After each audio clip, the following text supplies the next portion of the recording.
கொஞ்ச நாளா? டேய் கதிர் உட்காரு. ஏய் உட்காருன்னு சொன்னேன். ஏண்டா நீ பாட்டுக்கு சாப்பிட்டுட்டு இருக்கும் ஏஞ்சி போற, என்னடா பழக்காது? பின்ன என்ன? இங்க நான் என்ன சொல்ல வந்தேன்? எல்லாரும் ஆளாளுக்கு அவன்கிட்ட பேசிட்டு இருக்கீங்க. டேய் உனக்கு என்னடா? நான் தான் பிசினஸ் ஃபுல்லா பாத்துட்டு இருக்கலடா. அப்புறம் என்ன நான் பாத்துக்கிறேன் பெரிய இவன் மாதிரி பேசிட்டு இருக்க? ஏய் நானும் பாத்துட்டு இருக்கேன். சுமார்.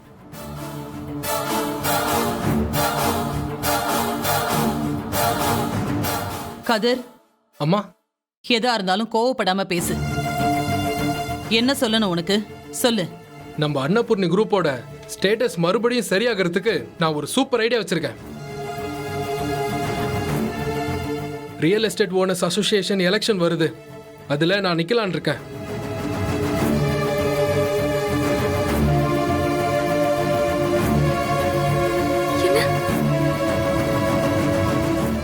எலெக்ஷனா? எலெக்ஷன்லயா நிக்க போறீங்க? ஆமா நீ, இது பெரிய எலெக்ஷன். இதுல மட்டும் ஜெயிச்சிட்டா அன்னபூர்ணி குரூப்ஸ்க்கு ரொம்ப நல்ல பேர் வரும். இவ்வளவுக்கும் மேல அடுத்து நான் வச்சிருக்க ப்ராஜெக்ட்டுக்கு பயங்கர சப்போர்ட் கிடைக்கும். இதை பாரு, இதெல்லாம் எதுவுமே வேணான்னு தான் நான் ஒதுங்கி இருக்கேன். இந்த எலெக்ஷனு, இந்த போஸ்டிங்கு இதெல்லாம் நமக்கு தேவையில்லாத விஷயம்டா. அப்புறம் நம்ம சரியா தொழிலை பார்க்க முடியாது. இதெல்லாம் வேண்டாம், ஒழுங்கா பொழப்ப பாரு. இருக்கிற பிரச்சனையில இது வேற.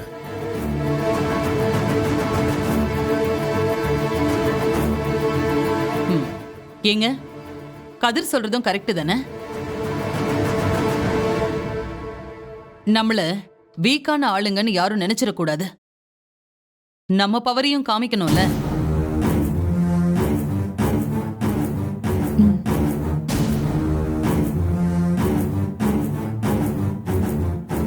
சரி, நீயே சொல்லிட்ட. அப்போ நம்ம அன்னபூர்ணி குரூப் சார்பா நம்ம வீட்டில இருந்து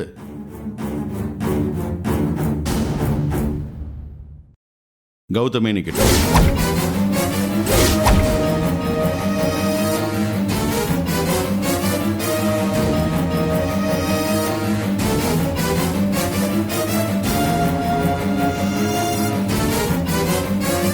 அது நல்ல ஐடியா மாமா. கௌதம், கங்க்ராச்சுலேஷன்ஸ். ஆமா கௌதம், நீங்க நின்னு ஜெயிச்சு தலைவர் ஆயிடுங்க. இந்திராவும் கலெக்டர் ஆயிடுவா. செம்ம பொருத்தமா இருக்கும்.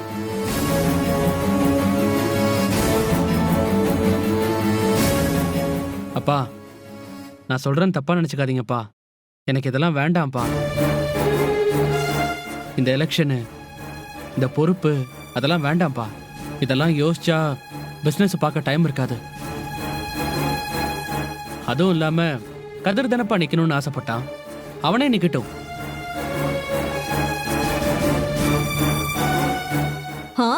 கௌதம்க்கு பெரிய மனசுதான். கதிர்க்காக பதவியே விட்டு கொடுக்கற? ஏய் என்னடா விட்டு கொடுக்குறியா? அப்பா, இப்போ கூட உங்களுக்கு கௌதம் தான் செல்ல பையன்ல. என்ன எலெக்ஷன்ல நிக்க வேணாம்னு சொல்லிட்டு அவனுக்கு மட்டும் சப்போர்ட் பண்றீங்களா? என்னடா பேசிட்டு இருக்க நீ? எனக்கு எல்லாரும் ஒண்ணுதான்டா. ஆனா எலெக்ஷன்ல நின்னா ஜெயிச்சுட்டு வரணும். அதுல நம்ம கம்பெனியோட பிரஸ்டீஜ் இஷ்யூ இருக்கு. கௌதம் நிறைய பேர்கிட்ட நல்ல பேர் வாங்கியிருக்காண்டா. அதுக்கு தான் சொன்னேன். அப்போ நான் மட்டும் டெய்லி சும்மா ஆபீஸ் போயிட்டு வந்துட்டு இருக்கேனா? இல்ல என்ன பார்த்தா உங்களுக்கு எப்படி தெரியுது? டேய் கதிர், என்னடா உனக்கு பிரச்சனை? எதுக்கு சும்மா சும்மா கத்திட்டு இருக்க? டேய், உன்கிட்ட இப்ப ஏதாவது பேசுறேனா நானு? நீ எதுக்கு என்கிட்ட பேசுற? போதும், எல்லாரும் கொஞ்சம் அமைதியா இருக்கீங்களா?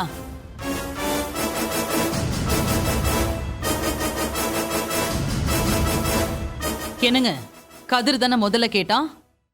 கதிரே எலெக்ஷன்ல நிக்கட்டும்.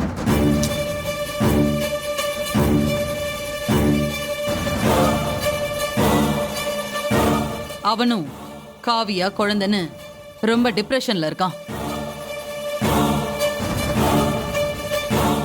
இந்த எலெக்ஷன் அவனுக்கு ஒரு மாறுதலை தரட்டும்.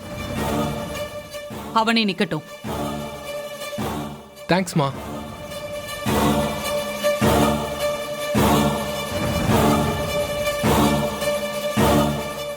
அத்தை, நீங்களும் அவருக்கு ஒரு பிரச்சனையா இருக்குன்னு சொல்றீங்களா? என்ன காவியா, நான் உன்னை போய் அப்படி சொல்லுவேனா? அதுக்குதான் உன் தங்கச்சி இருக்காளே, உன் புருஷன் எலெக்ஷன்ல நிக்கிறதுக்கு நீதான் முதல்ல சந்தோஷப்படணும். மா பரவாயில்ல விடுங்கம்மா, எனக்கு தான் அந்த குடுப்பனை இல்லையே. மா கண்டிப்பா நான் இந்த எலெக்ஷன்ல ஜெயிச்சு காமிக்கிறேன் பாருங்க. கங்க்ராச்சுலேஷன்ஸ் கதிர், நல்லா பண்ணு. ரொம்ப தேங்க்ஸ்மா. டேய் கதிர், நிச்சயமா நீ ஜெயிப்ப. All the best. Thank you thank you. சூப்பர்டா கதிர். நீ ஜெயிச்சுட்டு வா, நான் உனக்கு பெரிய பார்ட்டி வைக்கிறேன். கண்டிப்பா. தேங்க்யூ சித்தி. ரொம்ப சந்தோஷம் மாப்பிள. உங்களுக்கு நேரம் நல்லா இருக்கு. கண்டிப்பா ஜெயிப்பீங்க.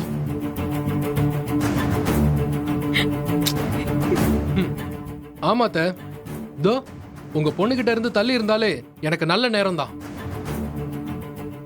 அக்கா நீ அழாதக்கா. உனக்கு மாமாவை பத்தி தெரியாதா? ஒன்னும் இல்ல.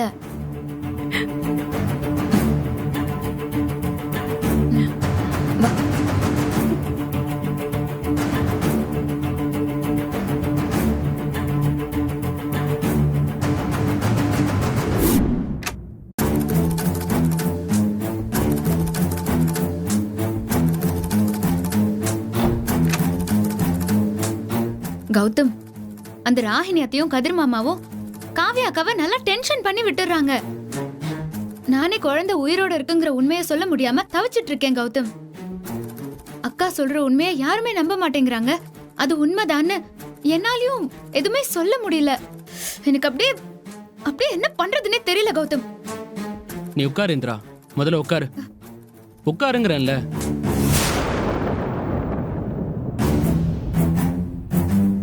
இங்க பாரு, இந்த மாதிரி டென்ஷன் ஆகி ஒண்ணுமே ஆக போறதில்ல. நம்ம சீக்கிரமா குழந்தைய கண்டுபிடிச்சு கொண்டு வந்ததுக்கு அப்புறம் தான் எதுவுமே சொல்ல முடியும். அது வரைக்கும் வேற வழி இல்லை இந்திரா. எனக்கு புரியுது கௌதம்.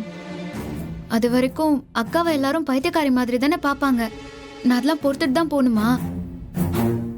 அப்படி இல்லை இந்திரா. இவன் வேற புதுசா எலெக்ஷன் பிரச்சனை கொண்டு வந்திருக்கான். அதை நினைச்சா எனக்கு இன்னும் கவலையா இருக்கு. கௌதம், அதனால என்ன? அவங்களே நின்னு ஜெயிச்சுட்டு போட்டுமே. நம்ம கம்பெனியோட பேரை தூக்கி நிறுத்ததான் இப்படி செய்யறேன்னு கதிர் மாமா சொல்றாரு. எப்படி இந்திரா? அவன் அவன் தூக்கி நிறுத்த போறானா? இருக்கிறத பாதாளத்துல போட்டு புதைக்காம இருந்தா சரி. அவன் நின்னு தோத்து போயிட்டான்னு வச்சுக்கோ, கம்பெனி நிலைமை இன்னும் மோசமாயிடும். என்ன சொல்ற கௌதம்? நிஜமாவா? அப்போ கதிர் மாமா ஜெயிக்கிறது அவ்வளவு உறுதி இல்லைன்னு சொல்றியா? ஆமா,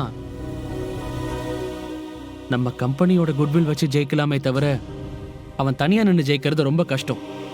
அதுவும் இல்லாம அவன் எல்லார்கிட்டையும் ஏதோ பிரச்சனை பண்ணி வச்சிருக்கான். கண்டிப்பா அவனுக்கு ஓட் பண்ணவே எல்லாரும் தயங்குவாங்க.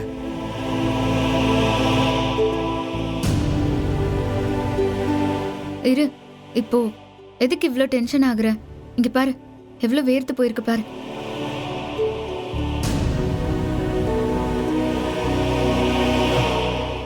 இல்ல இந்திரா,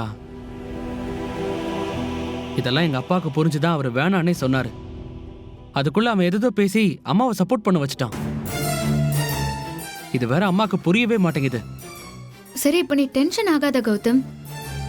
சில விஷயங்கள் எல்லாம் நம்ம சொன்னா தப்பா இருக்கும். அவங்களே அதை புரிஞ்சுக்கிட்டுமே, விடு. என்ன பண்றது? அப்படிதான் நாம நம்மளை சமாதானப்படுத்திக்க வேண்டியிருக்கு.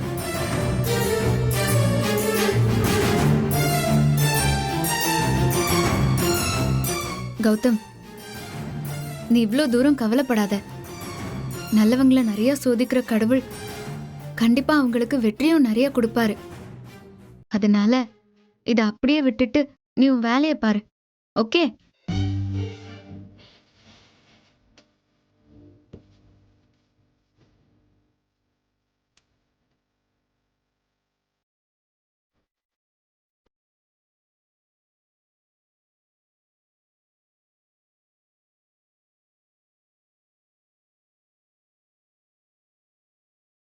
கௌதம்,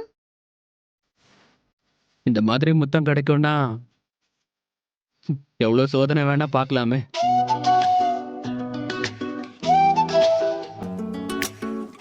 ம், ம். ஆ, இல்ல இல்ல இந்திரா, நான் அப்படி சொல்ல வரல. இந்த மாதிரி அடிக்கடி சோகம் வந்தா இந்த மாதிரி பாசமா முத்தம் கிடைக்கும்ல, அதான் நான் வேணா சோகமா இருந்து ட்ரை பண்ணவா? ஆ, நீ சோகமாரு, நான் உனக்கு தரேன். ஆ சரி, இது ஓகே.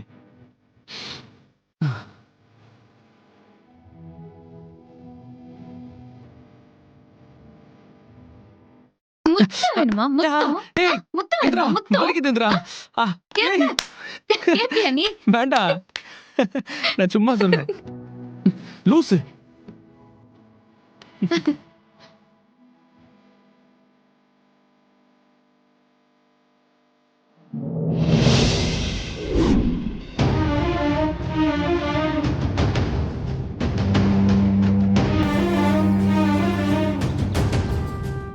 என்ன கதிர், எதுக்கு இவ்வளவு ஆத்திரமா இருக்க?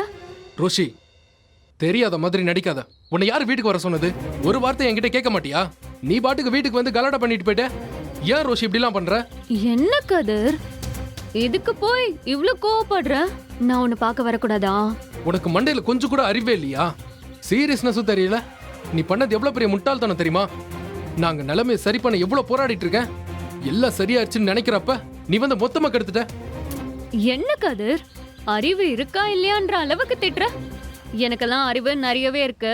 அதனாலதான் உன் பொண்டாட்டி மாதிரி உன்னை நம்பி ஏமாறாம என்ன நடக்குதுன்னு பாக்குறதுக்காக நேர்ல வந்தேன். அப்போ நீ என்ன நம்பலையா?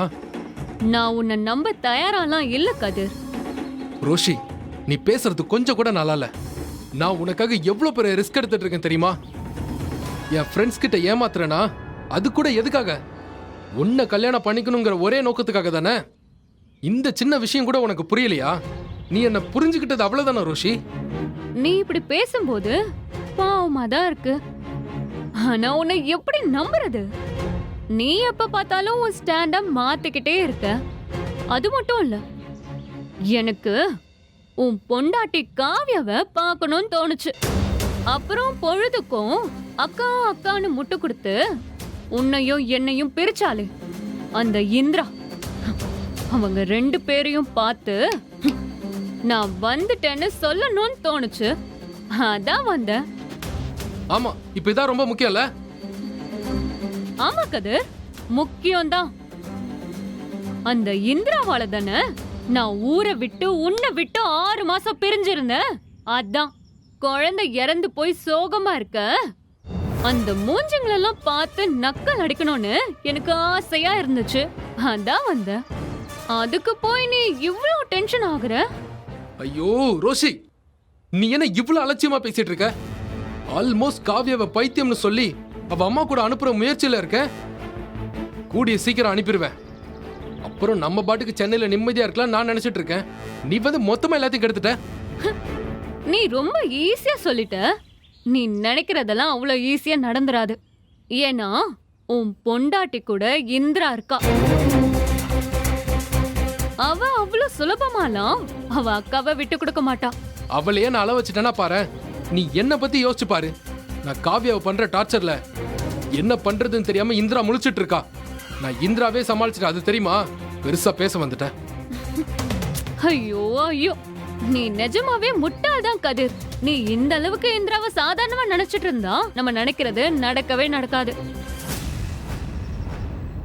அதுவும் அவ ஐஏஎஸ் ஆயிட்டானா அவ்வளவுதான்.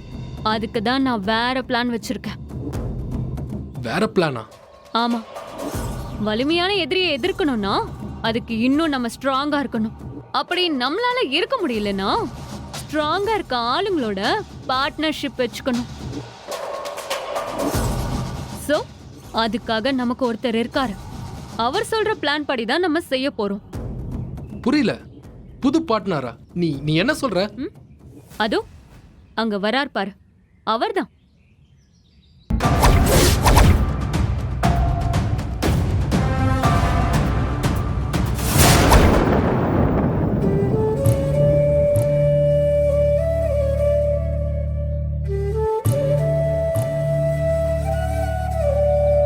கடவுளே, அக்கா கஷ்டப்படுறத பார்க்க முடியல, மனசும் சரியில்லை.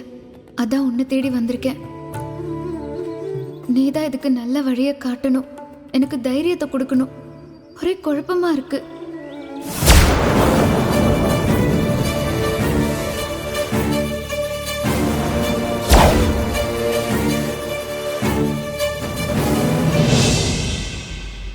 கடவுளே, குடும்பமே குழப்பத்துல தான் இருக்கு. என்ன நடக்குதுன்னு யாருக்குமே தெரியல. என் குடும்பம் நல்லா இருக்க கூடாதுன்னு ஜேபி, ராகினி எல்லாரும் நினைக்கிறாங்க. நானும் சமாளிக்கிறேன். ஆனா அக்கா விஷயத்துல என்னால தாங்கவே முடியல. குழந்தை எங்க இருக்குன்னு தெரியாம, அவகிட்ட உண்மையும் சொல்ல முடியாம நான் ரொம்ப கஷ்டப்படுறேன். என் குடும்பத்துக்கு நிம்மதியை கொடு சாமி.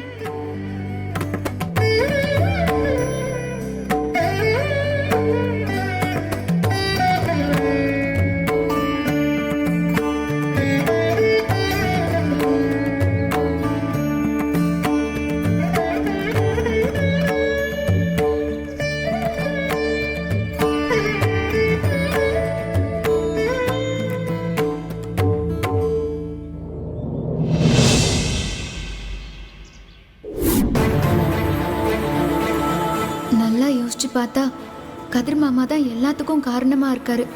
அவர் மட்டும் அக்கா கிட்ட கொஞ்சம் ஆதரவா நடந்துக்கிட்டா அக்கா நல்லா ஆயிருவா. ஆனா ஆரம்பத்துல இருந்து அவர் தான் பிரச்சனையா இருக்காரு. குழந்தை இறந்து போனதுக்கு கூட அவர் வருத்தப்படுற மாதிரி தெரியல. அக்கா மனசாலையும் உடம்பாலையும் எவ்வளோ கஷ்டப்பட்டிருக்கா. ஆனா இந்த சமயத்துல கூட கதிர் மாமா ரொம்ப மோசமா நடந்துக்கிறாரு. இவ்வளோ மோசமான ஆளோட காவ்யா அக்கா வாழ்ந்துதான் ஆகணுமா? கதிர் மாமா கூட காவ்யா அக்கா இருக்கிறதே அவளுக்கு ஆபத்து. என்ன கொடுமை இது!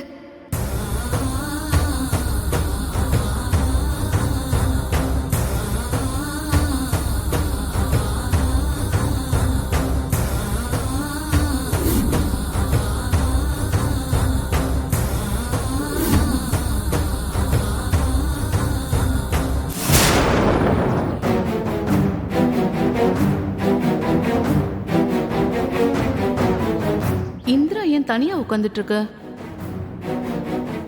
இந்திரா, கவிதாக்கா, கோயிலுக்காக்கா வந்தீங்க?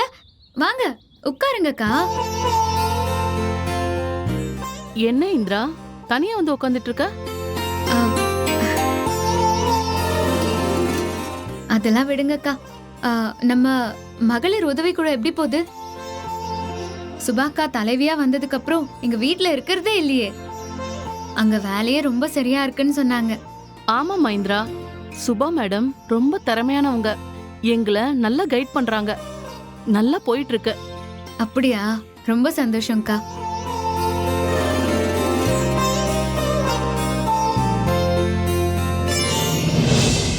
என்னம்மா சந்தோஷம்னு வாய் தான் சொல்லுது, மனசுல இருந்து வரவே இல்லையே. ஏதாவது பிரச்சனையாமா?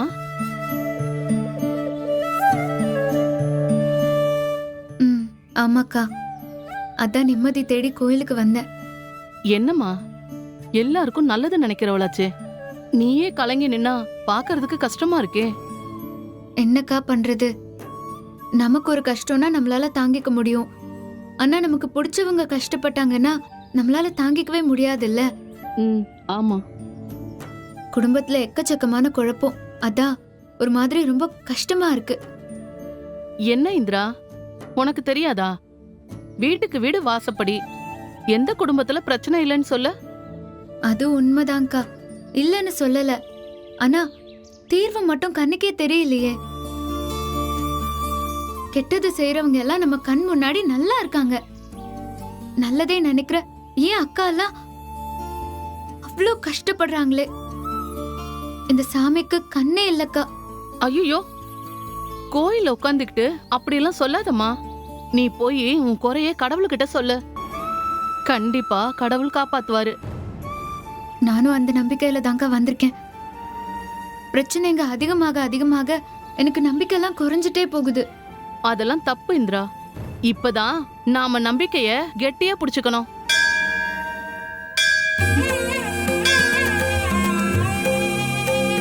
பாத்தியம்மா, கோயில்ல மணி அடிக்குது. அப்படின்னா உன் குரல் சாமிக்கு கேட்டுருச்சுன்னு அர்த்தம். தைரியமா இரு.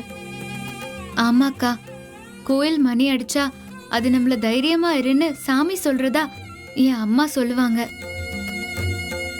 வரும்போது நிறைய குழப்பத்தோட தான்க்கா வந்தேன். இப்ப கொஞ்சம் பரவாயில்ல, என்னால சமாளிக்க முடியுங்கிற நம்பிக்கை வந்திருக்கு. நான் கிளம்புறேன்க்கா, டைம் ஆச்சு. வரேன். சரிம்மா, கவலைப்படாம போ. சிரிச்சுக்கிட்டே போ இந்திரா, சிரிப்பு தான் உன்னோட அழகே. சரிக்கா, ம், நான் போயிட்டு வா. வரேன்.